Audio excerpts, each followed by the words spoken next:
We now come to the first panel discussion of the evening, the nature of work and workplaces. It has undergone a huge change in the last decade, especially so in the last 2 years with the influx of COVID across the globe, and not a possible way of combating it.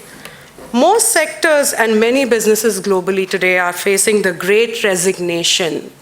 If you have been scrolling through LinkedIn, you would have seen hundreds of articles on that and why or why not you should join the great resignation.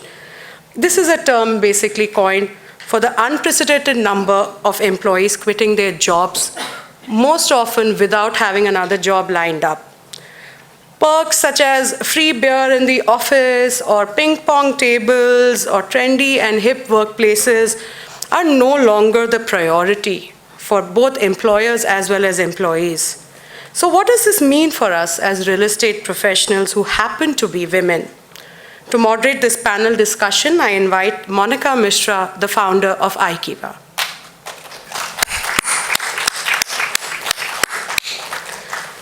Monica brings over 20 years of experience in the hospitality and real estate industry and is passionate about building brands, high-performing teams, sales, and high-quality service delivery. Before finding iKiva, she was a part of the senior management team at ServCorp, a premium serviced office provider, and was an integral part of setting up and growing their business unit in India. She has also held senior management positions in boutique hotel chains and has set up small hospitality units in major metro cities across India. Over to you, Monica.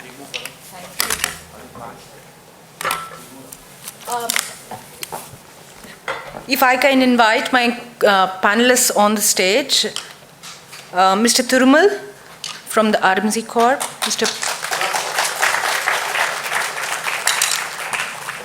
Mr. Prakash, Ms. Gayatri,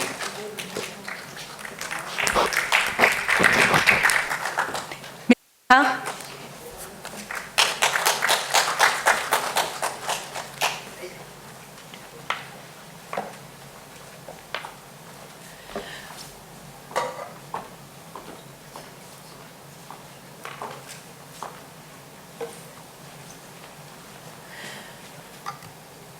Ladies and gentlemen, thank you so much for joining us. And the topic of the panel today is the future workplace and work and workplaces and the emerging roles that it holds for women in real estate.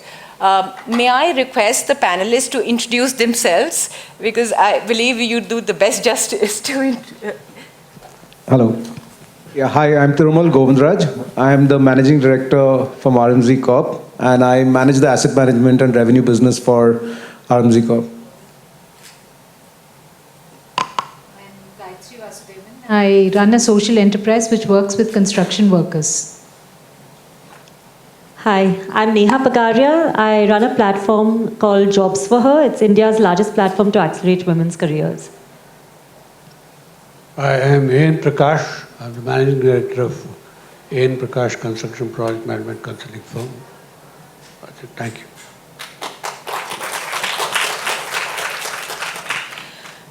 Thank you so much.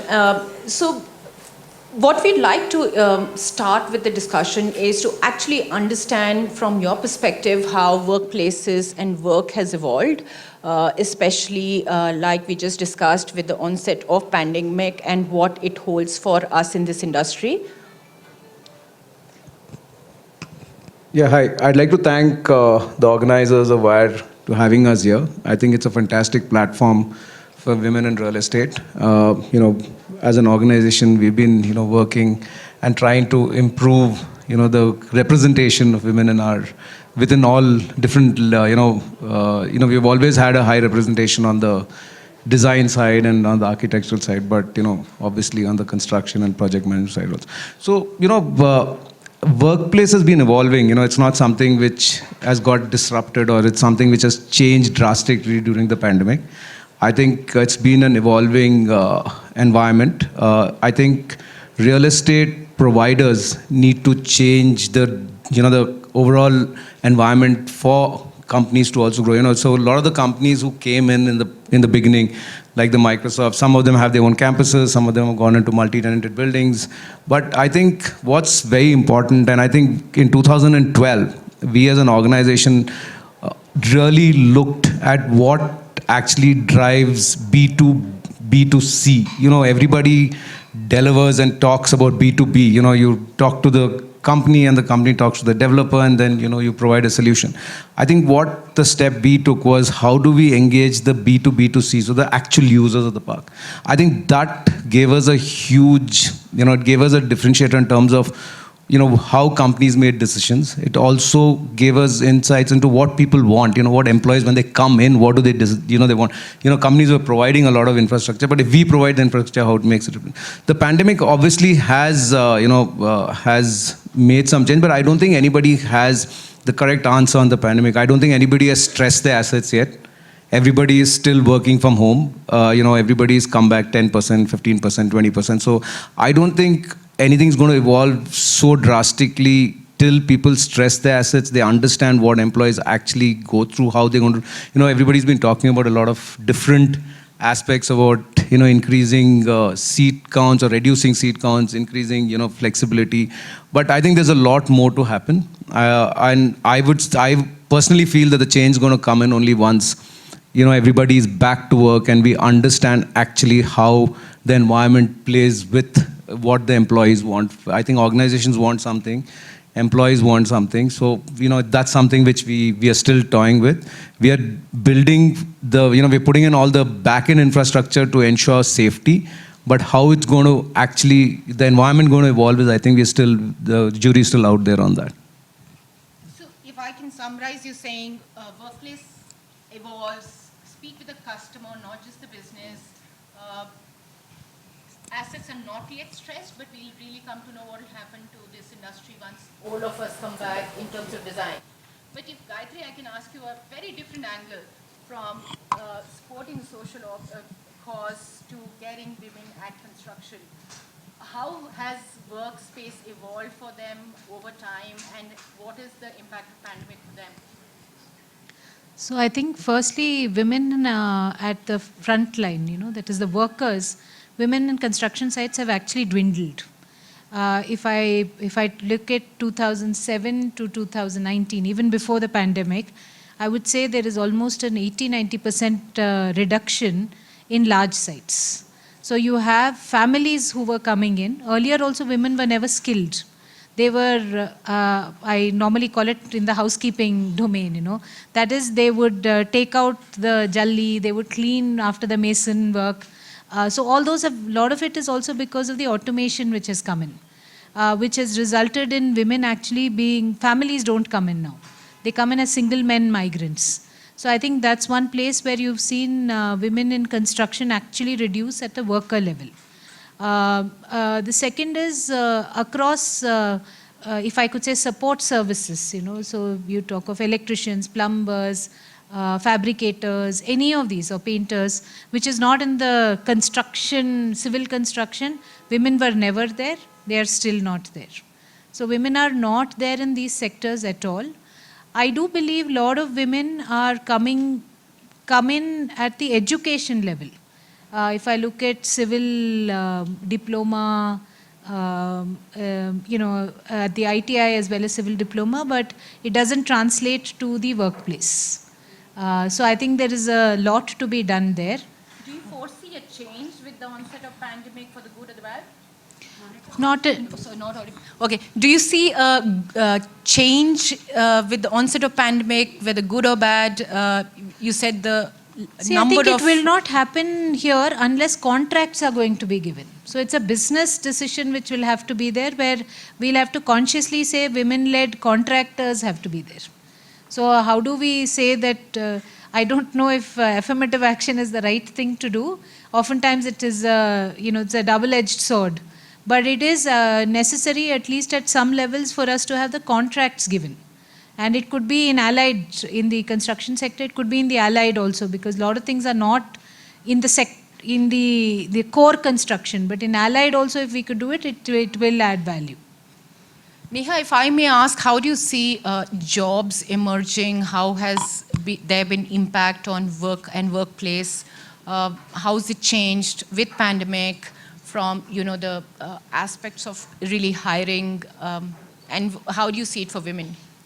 Sure. Frankly, when the pandemic hit last year, it felt like the biggest disaster when it comes to women's careers. Because exactly like you said, we saw women dropping out in huge numbers because they were getting even more burnt out by the fact that now the physical boundaries that you had between work and family and home had gotten completely eradicated. Yeah, and if the woman is at home, she was just expected to take care of everything along with the job that she had to play.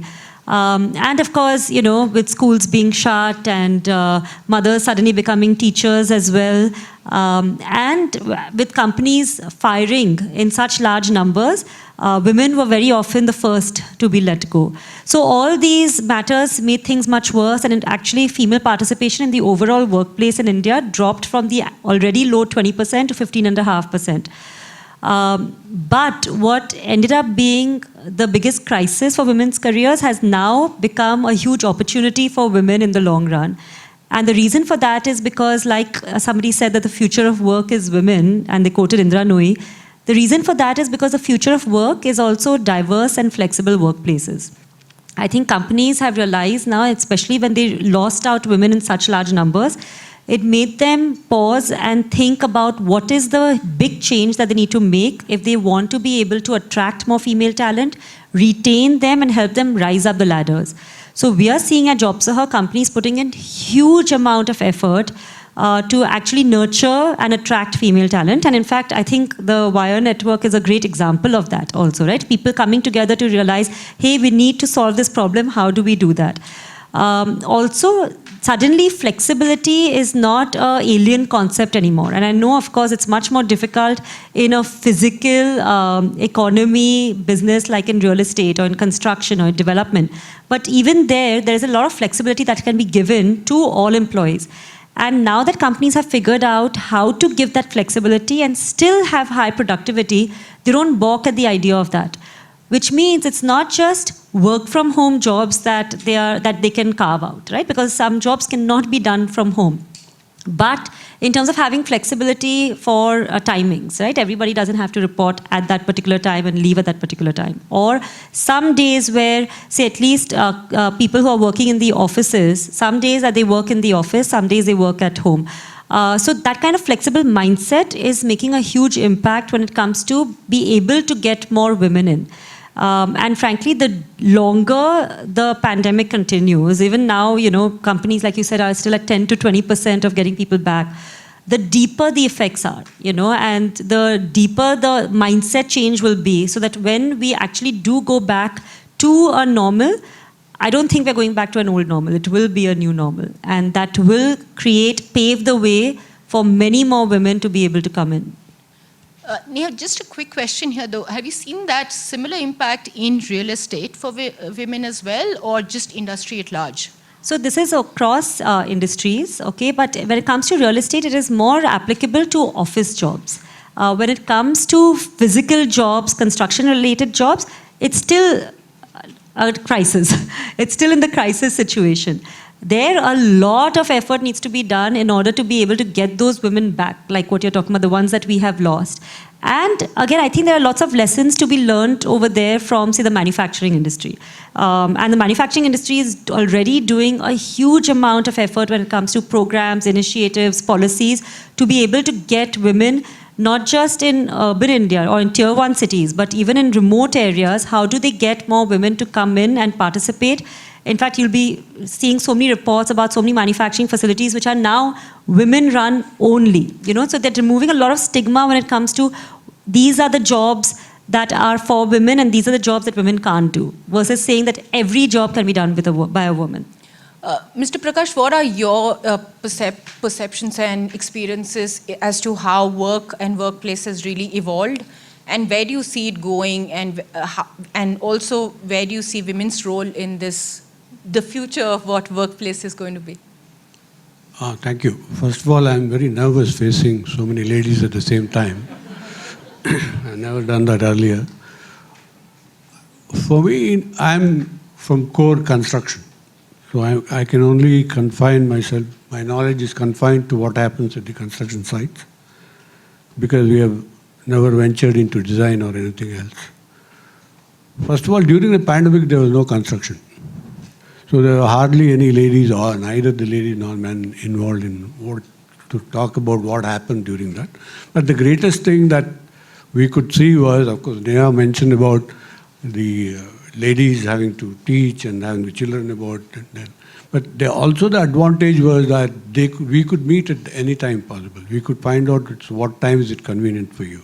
Of course, including the New Zealand's Prime Minister, we have the children shouting at the back, and yesterday Neha's children were also there. But that sort of a thing is there. But I don't see much difference in what has happened in the workplace, particularly in the construction field. We had workers and we had women working. I mean, I do have a couple of engineers in my own organization. We didn't find much of a difference in terms of what happened during the pandemic, what is happening now. I didn't find it. Do you see the future changing, Mr. Prakash? I mean, is it... The future is in the hands of the ladies. I'm telling you, I just mentioned yesterday that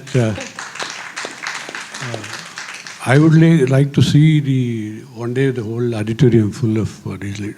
See, I was mentioning that despite the fact that we want to encourage them and tell them, because in my organization you have to be on the field.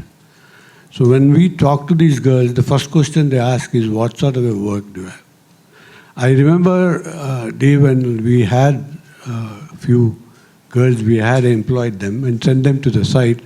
They came completely masked everywhere, and then we couldn't say whether it's the same ladies who interviewed. But that's the fear that they have got to the construction site. If I have to engage them at the construction site, they have to be ready to go there. And that is what I'm saying. So the future is in their hands. I've got Dr. Ashwath here, who is a teacher here. So I would like them, as a part of the academics, you should tell them that if you have taken civil engineering, see, the spectrum of civil engineering that is there is not known to them at all. Most of them think that they have to go to the design. A lot of work to be done at the construction. So every cubic meter of concrete that you pour, you need at least 10 engineers. So if that is the proportion that you've got to be ready to go to the site. So I feel that it is in the hands of the girls and the ladies, that they have to say, okay, I'm prepared to go there and put in the hard work. As she was mentioning, even the workers, lady workers are diminishing. We can't have the engineers not going there. I can understand the workers not going there for various reasons. But definitely it's in the hands of the girls. And I see it, definitely there's a good future if they come up and say we're going to work. So we have two perspectives here. Mr. Thirumal said that there was very little impact in terms of contraction in the real estate piece during pandemic. But like Mr. Prakash said, there was a significant drop in construction.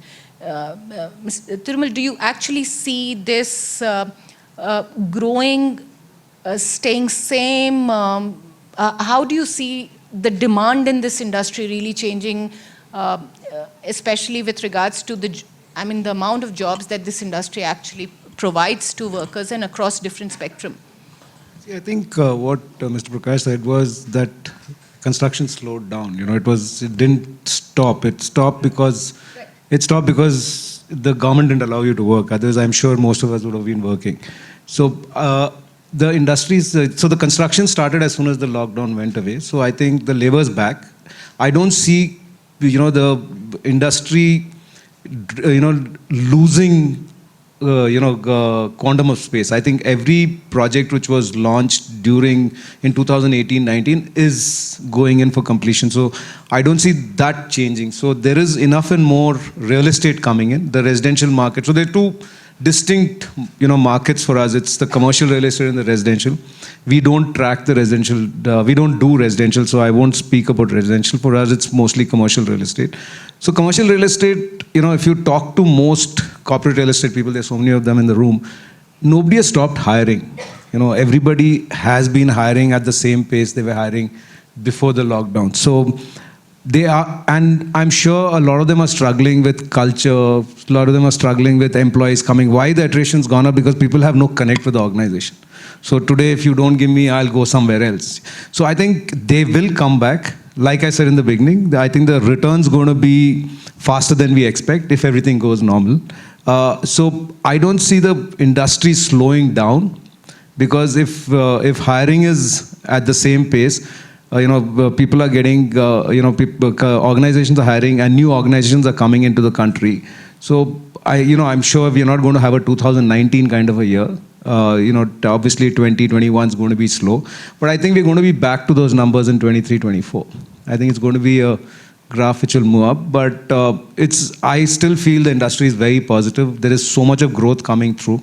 If you talk to people in the West, it's also not about jobs coming here, it's about jobs growing here. So I think we are so high in the cycle of work, it's not that you're going and picking up work from the US and bringing it here and trying to scale. You're scaling in India today. So because you're scaling in India, that demand's always going to be there, the inherent demand. So I'm very positive. And luckily, we have a couple of unicorns going IPO. Oh yeah. So you've got, you've got growth coming through within the country, your growth coming from outside. So I think we have all the positives. I think what we need is that infrastructure keeps pace with it, and and we are able to sustain this growth which is happening. And one thing that, of course, we need is people at work for that, right? And so, Gayatri and Neha, points of view from both of you. We need a lot more workforce. Industry is going to grow. Outlook's going to be positive. There'll be more jobs. We already employ a lot. And now to bring women in this for both sides, both in the front line as well as the senior leadership and middle management. Something that we do to, do we need to enhance skills? Is that something that can be addressed to bring more people in this industry, Gayatri? Because So I'll restrict myself to the core construction and not go beyond that. As I had said, women were not there. It has nothing to do with the pandemic. It was anyway dwindling. So if women have to come in there, we need to change the entire way in which we're working, right? So contractors need to be able to bring. Today, how does it happen? A labor contractor in a site goes and brings workers in. So there is an empaneled set of workers with the major contractors, and they further subcontract and subcontract. So in that subcontracting layer, we need to be able to bring in. That is the only way that at the worker level and the supervisor. So this is the labor contractor, labor plus material, whoever takes the contractor. At that level, if you need skilled people, I think there is it's a huge task which has to be undertaken. It is not it's in my opinion, nothing to do with the pandemic. It was not there before, and it needs to be, if we do, we have to do it as an action item. That's the only way that it will come in. Possibly the pandemic could be one thing that could happen is if we change the living quarters. The way in which workers stay today, those living quarters, if we make them more inclusive or separate, like PGs for women kind of stuff, if we have, because security at site was one of the reasons why families stopped bringing women. I remember, a decade back, it was actually, we'd hear horror stories there. Today, because women are not there, you're not hearing anymore, creches are not there, those things are not there. You've eliminated the women to eliminate problem, but that's not the answer. So I think that's where I would restrict myself to say that we need to do it, but it is about a generational change. It won't happen quickly. Like you do women in STEM at the higher level, you need to at this level bring it in. Saying what does it mean for somebody who is, and I also believe construction sites are becoming automated also. I'm hearing if drywalls are coming in, it's not as bad for women to do. The amount of bulk work has come down. So it is, possibly we need to look at the work allocation and then look at where women will come in. Neha, how do you see in terms of skill enhancement needs for women to be ready to take up the other foray of jobs that are available and would be available in plenty now? Sure. So I think, we need to look at it from a three-pronged approach. One, we need to look at opportunities. Second, learning. And third, community. So if you look at just within opportunities, we need to make sure that companies are putting in a lot of effort to create opportunities specifically for women. So and for example, a lot of companies that we work with have specific programs for women who've taken a break in their careers and want to restart their careers. So they have returnee programs which are exclusively for women who want to get back to work. Now, by doing that, one, the communication that they send out is very strong that we want you back to work and we are welcoming you back. And then they put together different facets in their program, for example, mentorship or buddy or, to help them ramp up into coming back. And many of these returnee programs, by the way, are put together as internships. Okay, the way you take an internship when you graduate from college, a returnee woman can take an internship in order to get back to work after a long career break. And those have been very successful. Similarly, if you look at opportunities for another very important cohort of women, which is for women in leadership. So till you don't have enough women at leadership levels in real estate, you're not going to see the kind of systemic change that is required across the workplace to get more women in. So companies are now putting in a lot of effort where when they have leadership openings, how can they find and attract a woman leader to come and join their company? Now, if you look at the learning piece, again, like you mentioned, upskilling is extremely important. And this is an area where women just do not devote any time to do. After they have graduated from, at graduation levels, we have equal participation of women, right? Like you also talked about how we have so many engineers coming out of our colleges. But later on, by the time they are done with their first shift, which is their job, it's time for the second shift, which is their family. So they don't at all invest any time in upskilling themselves. So making sure that there is enough structured upskilling programs that companies are providing. And many companies, for example, are using the CSR budgets to put together upskilling programs for women. Yeah, so training programs. So it might not even necessarily come with a job, but at least that woman gets upskilled. So you're basically adding on to the pipeline, to the talent pool of women for the entire industry. The third area is community, and that's very important too, because at the end of the day, one of the big reasons why our female participation rate in India is so low, and by the way, it's at the level of Afghanistan and Saudi Arabia. That's how bad it is, yeah. We are at 20%, which is Afghanistan and Saudi Arabia. China is at 60%, and USA is at 55%. And there's no problem at the education level, yeah. We have as many women graduating from colleges as men. But the big challenge over there is the societal messages, the societal mindset that we are always pushing to women.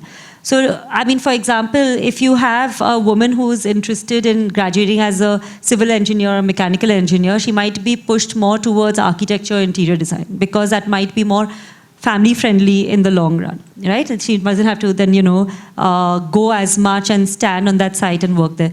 So the community aspect of it, where we are all involved, is in giving that kind of signaling and messaging to women that this is a great job for her as well.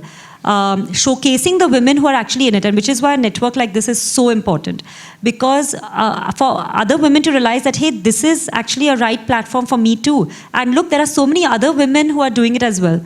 So from a company point of view, to showcase those women who are doing a great job, women who are juggling multiple priorities, women who are climbing up the ladder, make them the right role models and the examples for the next batch of women who are coming through.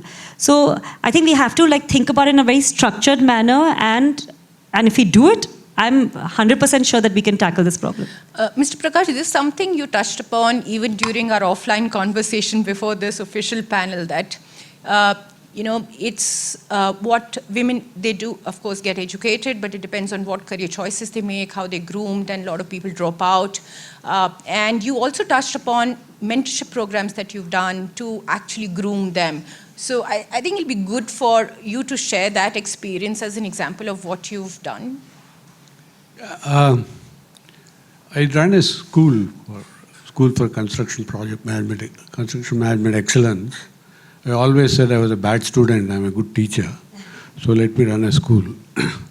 But as a part of that, we also felt that I used to meet a lot of these girls and the ladies. I can call them girls because I'm the oldest here. So I used to meet all of them and then see that there is no way that they are brought together. And we had a conference called, you call it WIRE, we called it We Can. It was called Women Engineers Conference and Networking. That's why we call it We Can. And we had run it 2 times. And a few are here who are also part of it. And that's why we brought in and we said, and unfortunately, we couldn't continue it for various reasons. I wanted the women in themselves to be in the fore all the time. I can always come in and do it. So we do want to train them. And we are also, I think Shubha mentioned, they are a privileged few here, but we are forgetting there are a lot of them who are not privileged. There are a lot of people who come from a lot of girls who come from rural areas. Their background is totally different. How do you train them? How do you tell them that, look here, you have to go to the field, you will be taken care of? Quite a lot of occasions, I think just though Gayatri also mentioned, how should be the site colony for the labor? How do you make it women friendly? How do we take care of it? So whenever as a matter of fact, I think it may not be out of place to say that this particular BAC, we did the project management, and it was a lady who was a project manager for this, who was Asha Naidu. She's a part of our team. So we always tell them, go ahead and meet and talk, and then we train them as to what to do. But I find that there is a lot of encouragement that needs to be given to the other one who comes from the underprivileged. I think as a part of the WireNet, you guys have to see that how do we push this and get them also into the community and then encourage them to do it, because they are very, very scared to do anything. So we'll have to encourage them to do it, that it is not necessary that you come only from a city and you got to do this. So I have been doing this. It's in a small way. We do call them and we give them lessons as to how do we talk. We make them make presentations, etc. in the organization.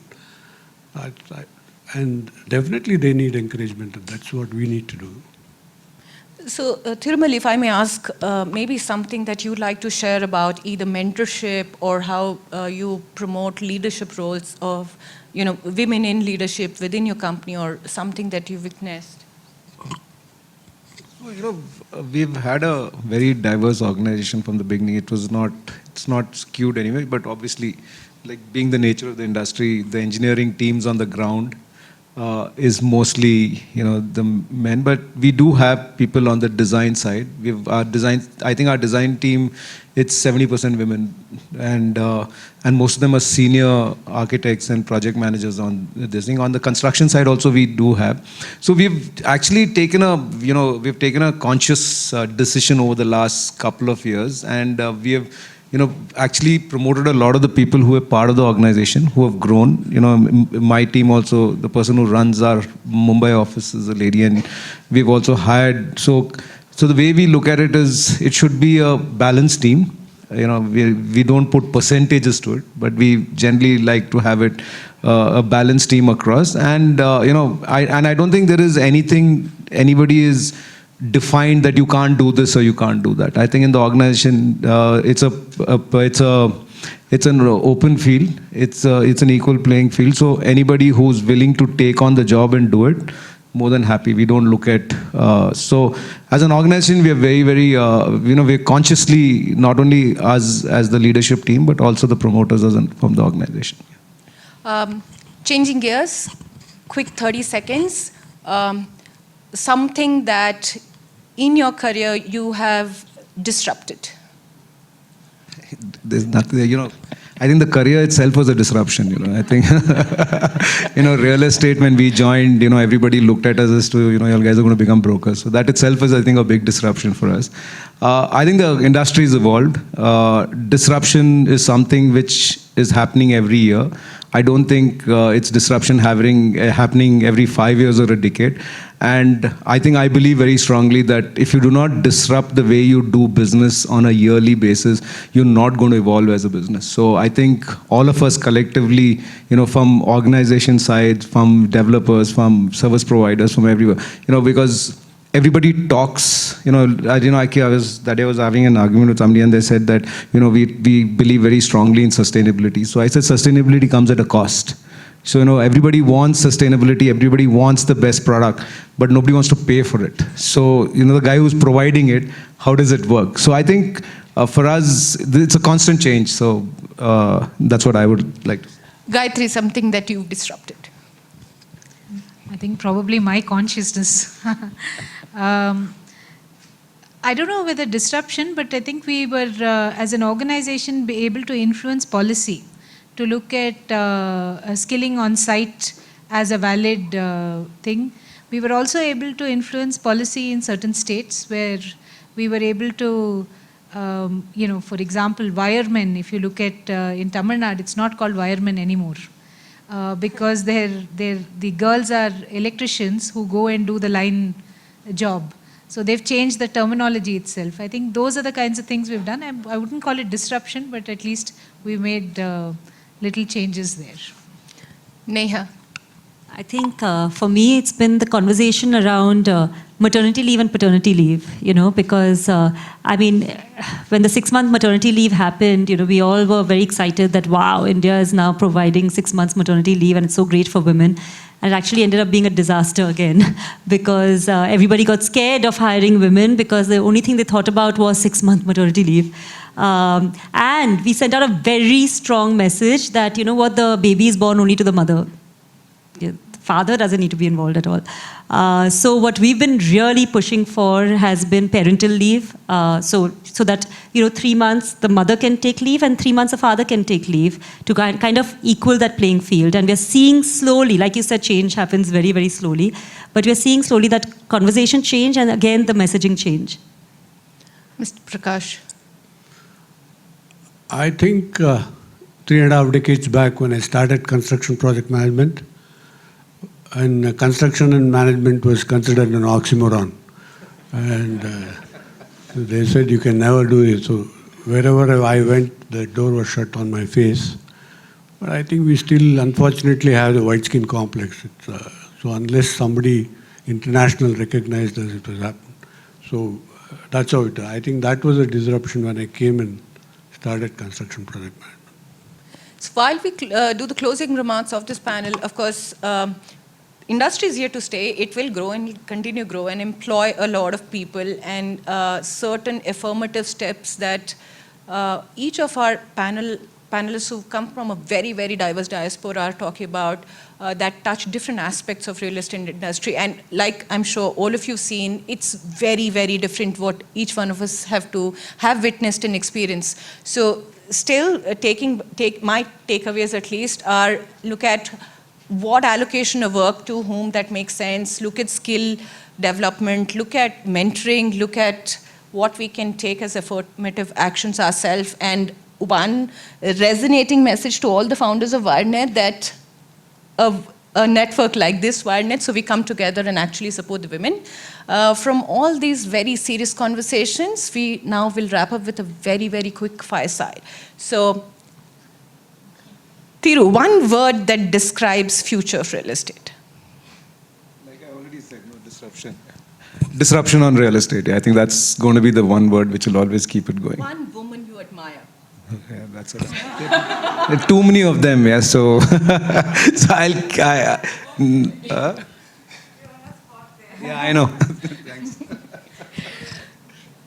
Gayatri, your favorite word or phrase? Sustainability.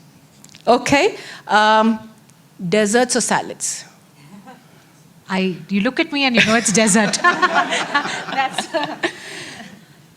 Neha, for you, you knew you had arrived when, or maybe you believe you will arrive when?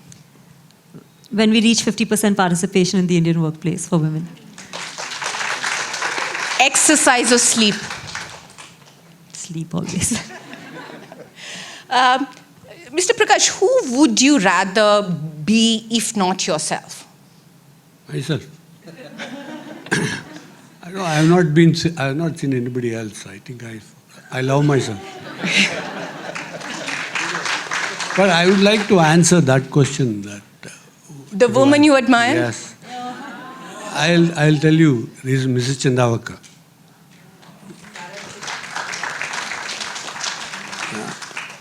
I get a bit emotional.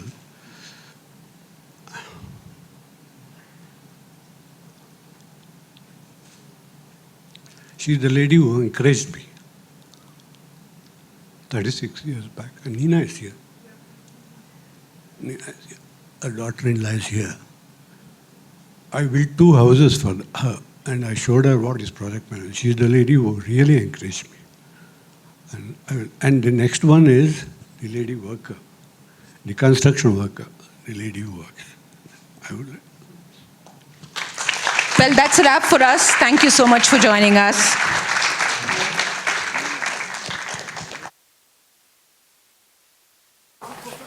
That's it. Prakash, if you could all go from this.